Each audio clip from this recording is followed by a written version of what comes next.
जय हिंद। नमस्कार दोस्तों, मैं धर्मेंद्र गोस्वामी स्वागत करता हूं आपके अपने YouTube चैनल सिद्धेश्वर क्लासेज पर। तो दोस्तों, जैसा कि आपको पता है, हम कंटिन्यूटी में क्लासें लेके आते जा रहे हैं। तो आज देखो, मैं आपको बता दूं पहले कि जो पहले हमारी क्लासें आ रही हैं वो लगभग बायोलॉजी से रिलेटेड है। जनरल साइंस में हमारा बायोलॉजी का टॉपिक चल रहा है। जैसे कि आप सेल चैप्टर ले लो तो बायोलॉजी में पढ़ा जाता है। इसके बाद मानव रोग हमारा जो चल रहा है वो भी बायोलॉजी में पढ़ा जाता है। आज कुछ नया लेके आया हूं दोस्तों। ये जो है एनसीईआरटी बेस पर हमारा 10th क्लास का पहला चैप्टर है जो साइंस में, इसको हम कंप्लीट रूप से देखने वाले हैं। जो पहला चैप्टर है हमारा रासायनिक अभिक्रिया एवं समीकरण जो है। तो रासायनिक अभिक्रिया क्या होती है, रासायनिक समीकरण किसे कहते हैं, ये सारा हम इस चैप्टर में देखने वाले हैं। ये कंप्लीटली नोट्स बेस पर होगा। जैसा कि ऑफलाइन क्लास में पढ़ाया जाता है वैसा की वैसा सेम टू सेम मैं यहाँ पर भी ऑनलाइन पढ़ाने वाला हूँ। तो जो मेरे स्टूडेंट हैं जिनको मैं ऑफलाइन में पढ़ाता हूँ वो भी यहाँ से पढ़ सकते हैं, और जो भी स्टूडेंट 10th क्लास में पढ़ रहा है वो भी यहाँ से हेल्प ले सकता है। वो भी अपने नोट्स कंप्लीट कर सकता है, शॉर्ट एंड स्वीट, बहुत सुंदर नोट्स। तो हम इसमें बारीकी से समझते चलेंगे कि रासायनिक अभिक्रिया क्या होती है, समीकरण क्या होती है, रासायनिक अभिक्रियाओं के प्रकार क्या होते हैं, ये सारा हम 1 to 1 देखते चलेंगे। तो सबसे पहले हम देखते हैं, हमारा ये चैप्टर का नाम है दोस्तों रासायनिक अभिक्रिया एवं समीकरण। ठीक है, chemical reaction and equation English में इसको बोला जाता है। मैं इंग्लिश टर्म्स भी बोल करके आपको बताता रहूंगा। ठीक है दोस्तों, तो सबसे पहले तो हम क्या जान लेते हैं, रासायनिक अभिक्रिया कि रासायनिक अभिक्रिया कहते ही किसे। इससे पहले मैं आपको एक चीज और बताना चाहूंगा। अगर आपको रासायनिक अभिक्रिया को जानना ना, तो उससे पहले आप दो चीजें जान लो। एक तो रासायनिक परिवर्तन और एक भौतिक परिवर्तन, कि रासायनिक परिवर्तन क्या होते हैं और भौतिक परिवर्तन क्या होते हैं। तो आपको इसको समझने में बड़ी आसानी हो जाएगी। तो रासायनिक परिवर्तन मैं बताना चाहूंगा, रासायनिक परिवर्तन कौन से परिवर्तन होंगे जिनको हम परिवर्तित, अगर मान लो कोई पदार्थ है जिसको केमिकल रूप से हमें परिवर्तित करना, मतलब रासायनिक रूप से परिवर्तित करना, तो अगर मान लो केमिकल रूप से हमने उसको परिवर्तित कर दिया तो वापस से हम उस पदार्थ को प्राप्त नहीं कर पाएंगे। जैसे कि अगर मान लो मैं आपको उदाहरण के तौर पर समझाना चाहूं, मेरे पास ये कागज है, ठीक है। अब इस कागज में मैं दोनों परिवर्तन कर सकता हूँ, रासायनिक परिवर्तन भी कर सकता हूँ और केमिकल परिवर्तन भी कर सकता हूँ। देखो कैसे, अगर मान लो मैं इसमें रासायनिक परिवर्तन करूंगा दोस्तों, रासायनिक परिवर्तन के लिए मुझे इसको जलाना होगा और रासायनिक परिवर्तन हो जाएगा इसमें। अगर मान लो मैं जला दूंगा तो इसके जो गुण है, जैसे कि मैं इसमें लिख सकता हूँ, इस पे लिखी हुई चीज को पढ़ सकता हूँ, ये इसका क्या है, गुण है। लेकिन अगर मैं जला दूंगा इसको तो मैं इसको वापस से प्राप्त नहीं कर पाऊंगा। तो ये कौन सा परिवर्तन हो जाएगा, रासायनिक परिवर्तन। लेकिन अगर मान लो मैं इसी कागज को फाड़ूं तो फाड़ने के बाद इसके सिर्फ किस में परिवर्तन आएगा, इसकी भौतिक स्ट्रक्चर में परिवर्तन आएगा, इसकी फिजिकल स्ट्रक्चर में परिवर्तन आएगा, न कि किस में आएगा, रासायनिक गुणों में। इसका जो गुण है लिखने का, वो जब भी वही काम करेगा जो इसको फाड़ने से पहले था और फाड़ने के बाद था। तो शायद क्लियर हो गया होगा रासायनिक परिवर्तन किसे कहते हैं और भौतिक परिवर्तन किसे कहते हैं। अगर मान लो मैं जला दूंगा तो इसको वापस से प्राप्त नहीं कर पाऊंगा, फाड़ने के बाद भी मैं इसको जोड़ सकता हूं कुछ ना कुछ करके, मतलब कि इसके जो गुण है इसमें कभी भी चेंज नहीं आएगा। तो ये तो हो जाएंगे भौतिक गुण, अगर इसको जला दूं तो ये हो जाएंगे रासायनिक गुण। तो इसी प्रकार से हम इस रासायनिक समीकरण को समझते हैं। देखो क्या होता है, रासायनिक समीकरण में जो केमिकल रिएक्शन होगी उसमें क्या होगा, देखो दो या दो से कोई अधिक पदार्थ होंगे, कितने, दो या दो से, ठीक है ना, कोई एक पदार्थ अकेला भी हो, तो दो या दो से अधिक पदार्थ मिलकर के एक या एक से अधिक नए गुणधर्म वाले, कैसे, नए गुणधर्म, मतलब उसमें हमेशा चेंज आएगा ही आएगा, 100% लेके चलिए।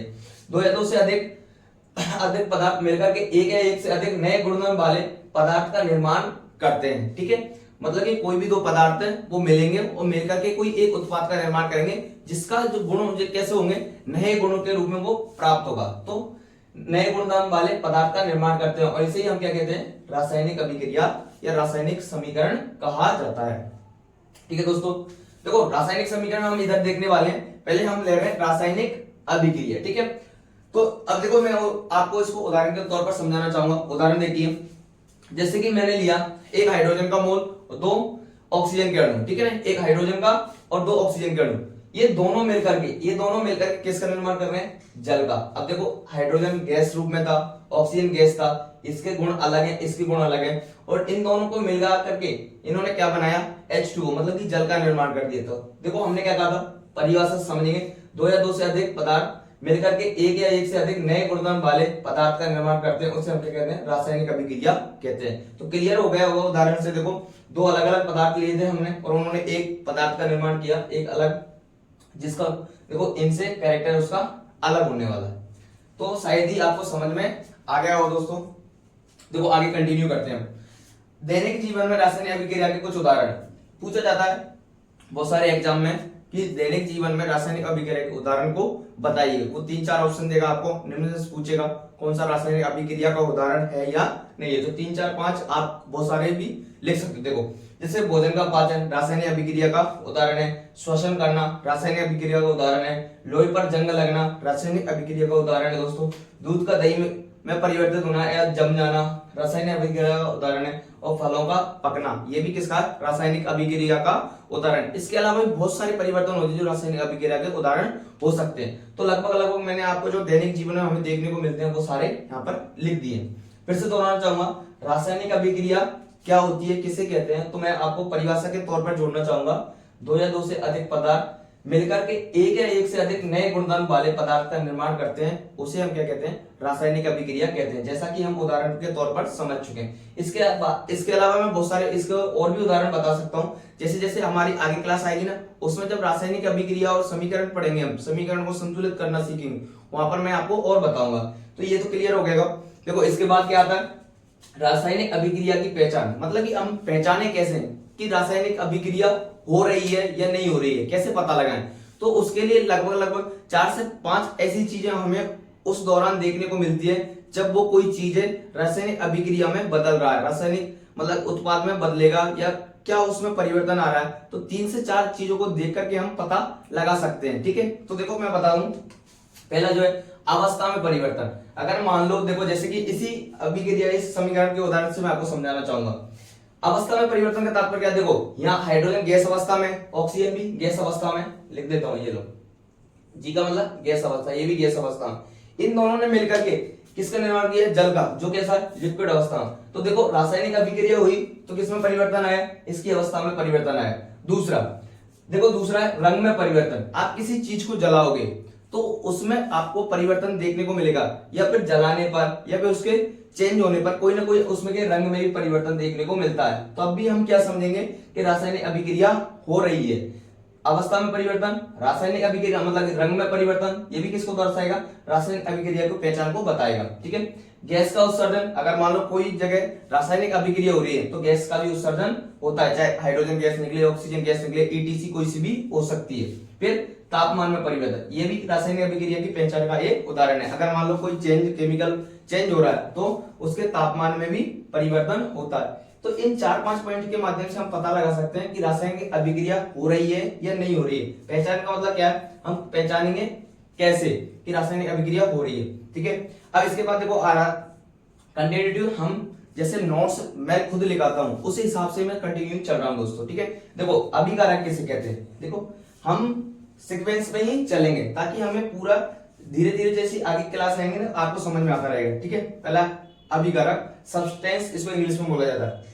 तो ऐसे पदार्थ जो किसी रासायनिक अभिक्रिया में भाग लेते हैं इनको हम क्या कहते हैं, अभिकारक। मतलब कि कोई रासायनिक अभिक्रिया हो रही है तो उसमें जो भाग लेने वाले जो पदार्थ होंगे उनको हम क्या कहेंगे, अभिकारक कहते हैं दोस्तों।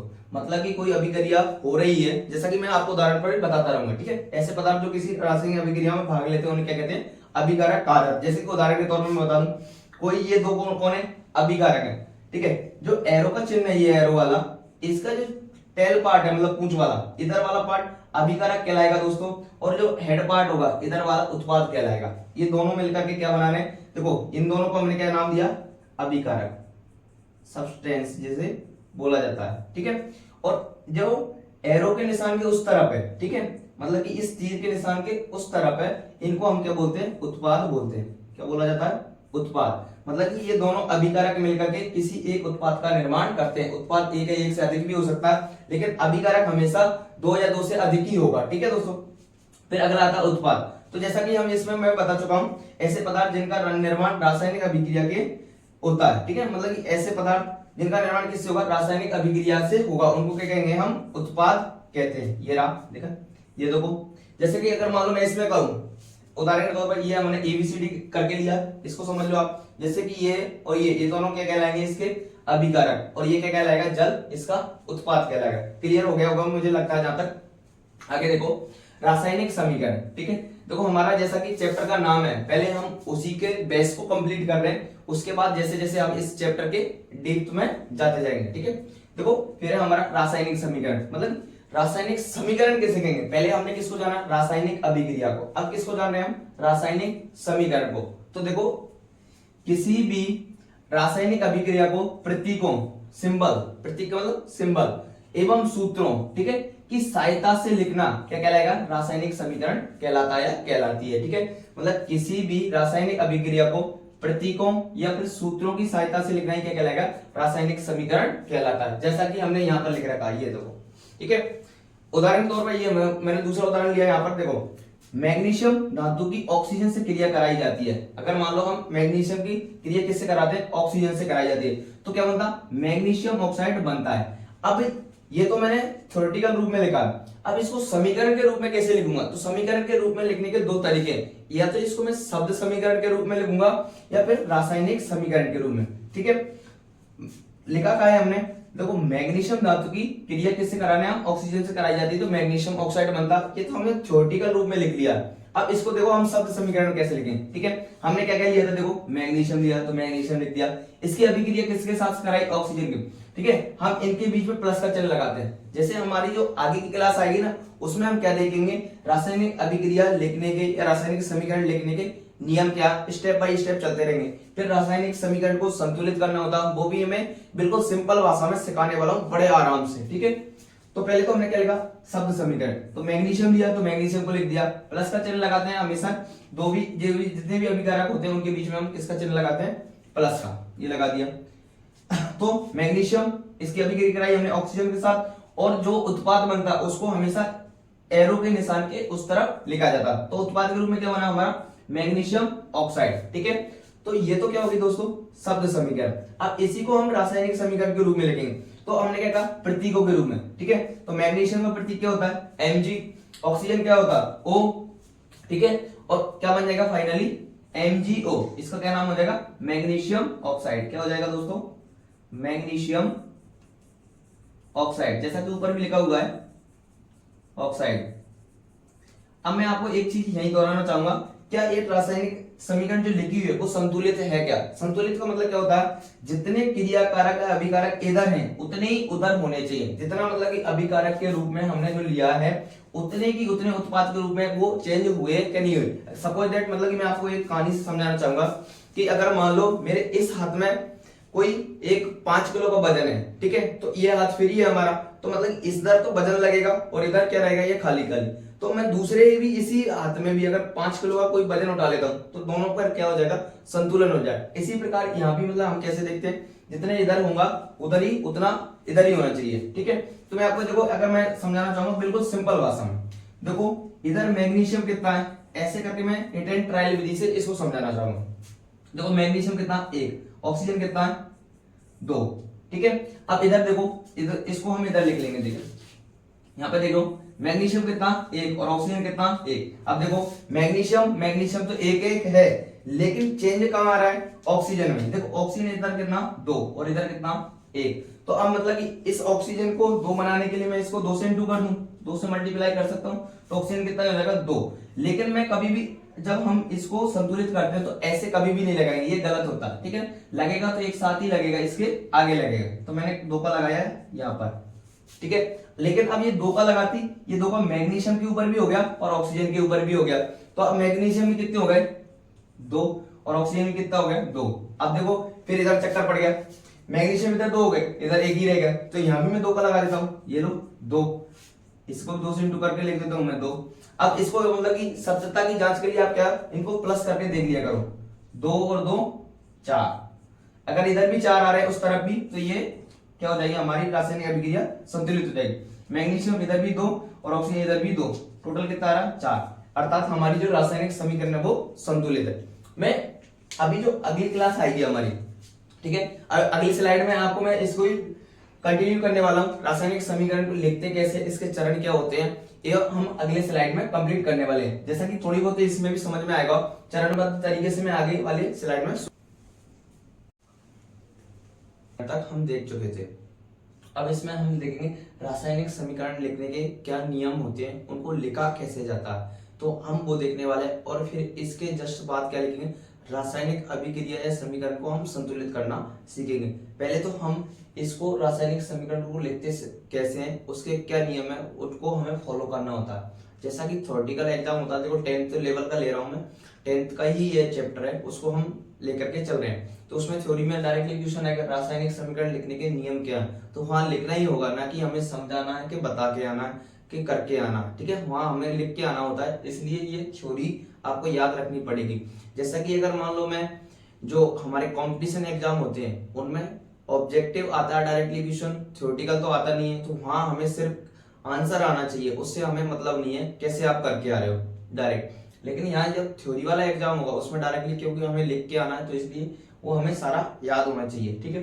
तो रासायनिक समीकरण लिखने के नियम, ठीक है। तो नियम नंबर 1, जो नियम नंबर 1 है वो क्या कहता है, देखो जब भी हम अभिक्रिया लिखेंगे तो अभिक्रिया में भाग लेने वाले अभिकारकों के मध्य हम किसका साइन लगाते हैं, प्लस का साइन लगाते हैं। मैं आपको मतलब कि समझाता भी चलूंगा, ठीक है, स्टेप बाय स्टेप।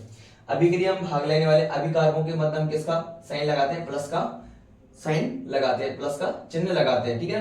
लगाकर समीकरण लिखते समय उसको किस तरफ लिखा जाता है, हमें LHS, LHS का मतलब लेफ्ट हैंड साइड, ठीक है, कहने का मतलब कि उल्टे हाथ की तरफ, दाएं हाथ की तरफ। तो ये याद रखना LHS मतलब कि इस तरफ, ठीक है, इस तीर के निशान के इस तरफ, ये इसको हम क्या बोलेंगे, LHS, ठीक है ना, लेफ्ट हैंड साइड, ठीक है। और ये वाला कौन सा हो जाएगा, राइट हैंड साइड, ये वाला, ठीक है।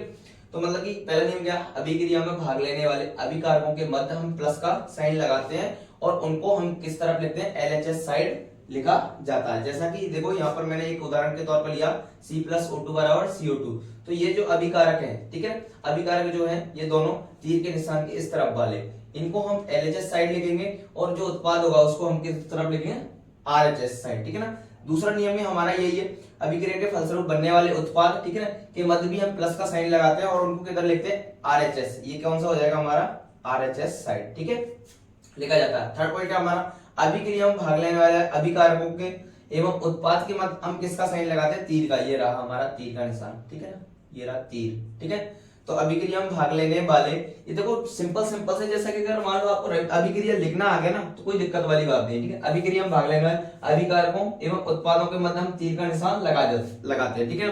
इसका जो पूंछ वाला भाग है इसको टेल पार्ट बोलते हैं, इसको हेड पार्ट बोलते हैं। टेल पार्ट को हम अभिकारक की तरफ रखते हैं और हेड पार्ट को उत्पाद की तरफ रखते हैं, ये आगे होना चाहिए, मैं इसमें शॉर्ट में लिख के लाया हूं, ठीक है। फिर अगला है हमारा चौथा चरण, यदि समीकरण लिखते समय अभिक्रिया में भाग लेने वाले क्रियाकारक तत्वों में परमाणुओं की संख्या व उत्पादों में परमाणुओं की संख्या बराबर नहीं होती है, ठीक है ना। मैं आपको समझाऊंगा क्या होता है। तो इसे असंतुलित या कंकाली समीकरण कहते हैं, जिसे संतुलित करना आवश्यक है। देखो मैं समझाता हूँ ये क्या है, ठीक है। अगर मान लो ये LHS साइड और RHS साइड, इनके जो तत्व हैं, इनके तत्वों में परमाणुओं की संख्या अगर समान है तब तो ये संतुलित समीकरण होगी, और समान नहीं है तो कैसी होगी, असंतुलित। जैसा कि इस समीकरण के आधार पर मैं बताऊंगा, देखो कार्बन की संख्या कितनी है, 1, इधर भी कितनी है, 1, तो मतलब अभी तक बराबर है। दूसरा, इधर ऑक्सीजन कितने हैं, 2, इधर भी ऑक्सीजन कितना, 2, तो ये समीकरण कैसी हो जाएगी, संतुलित समीकरण। लेकिन अगर मान लो ये संतुलित नहीं होती, जैसा कि मैं दूसरा उदाहरण लेकर के अभी बताता हूं आपको, अगर बराबर नहीं है तो उसको हम कौन सी, असंतुलित या कंकाली समीकरण कहते हैं। डायरेक्टली क्वेश्चन आ सकता है एग्जाम में, असंतुलित या कंकाली समीकरण किसे कहते हैं। तो ऐसी समीकरण जिसके मतलब कि LHS और RHS साइड दोनों बराबर नहीं है उसको, ठीक है। उदाहरण के तौर पर मैं आपको बताता हूं, ठीक है। देखो जैसा कि इससे पहले वाले हमने अभिक्रिया में लिया था Mg+O2, तो क्या बन गया, MgO, ठीक है। मैग्नीशियम से क्या बन रहा, ऑक्सीजन अभिक्रिया कर रही है और क्या बन रहा, मैग्नीशियम ऑक्साइड। जैसा कि हम पहले वाली अभिक्रिया में, हमने पहले वाली स्लाइड में भी समझा था, मैग्नीशियम की संख्या कितना, देखो इसको संतुलित करने की विधि है हिट एंड ट्रायल विधि, अभी आगे आएगा, मैं पहले इसको समझा देता हूं आपको। देखो मैग्नीशियम कितना है, मैग्नीशियम की संख्या है हमारे 1 और ऑक्सीजन की कितनी है, 2। लेकिन इधर बात करूं मैं RHS साइड, मैग्नीशियम संख्या 1 है और ऑक्सीजन की संख्या कितनी है, 1 है, तो इधर तो 2 है और इधर 1 है। कहने का मतलब ये समीकरण कैसी हो जाएगी, असंतुलित, असंतुलित। इसी को दूसरा नाम क्या है, कंकाली, इसी का दूसरा नाम क्या है, कंकाली समीकरण। देखो ये मैग्नीशियम, एक है, ऑक्सीजन 2 है, और इधर मैग्नीशियम 1 है, ऑक्सीजन भी 1 है, इसलिए ये संतुलित समीकरण नहीं होगी। कौन सी होगी? असंतुलित। अब इसको संतुलित करना आवश्यक है, तो संतुलित कैसे करते हैं मैं आपको सिखाता हूं, ठीक है। मैग्नीशियम 1 है, इधर भी 1 है, तो इसको छोड़ो। ऑक्सीजन इधर कितना? 2, और इधर कितना? 1, तो कम से कम इसको 2 बनाने के लिए 2 से इंटू तो करना पड़ेगा, तो मैंने ये कर दिया 2 से इंटू, तो ऑक्सीजन की संख्या भी कितनी होगी? 2। लेकिन अब मैं इसको लगाऊंगा, लिखूंगा, तो मुझे कभी भी इस प्रकार से हम नहीं लिखते, ये गलत है, ठीक है। लिखा जाता है इस सबके साथ, क्योंकि ये साथ में ऑक्सीजन अकेला नहीं, तो मैं कहां लिखूंगा? 2 का, ये लिखूं। अब मैंने ऑक्सीजन के, इसका मतलब मैग्नीशियम और ऑक्सीजन के आगे 2 का लगाया, ठीक है। अब ये जो मैग्नीशियम पर भी 2 का है और ऑक्सीजन के पास भी 2 का, तो मतलब मैग्नीशियम की संख्या भी 2 हो जाएगी, सीधी सीधी बात है। देखो मैग्नीशियम का ऊपर भी लग रहा है ये 2 का, और ऑक्सीजन के ऊपर, तो मैग्नीशियम भी कितना हो गया? 2।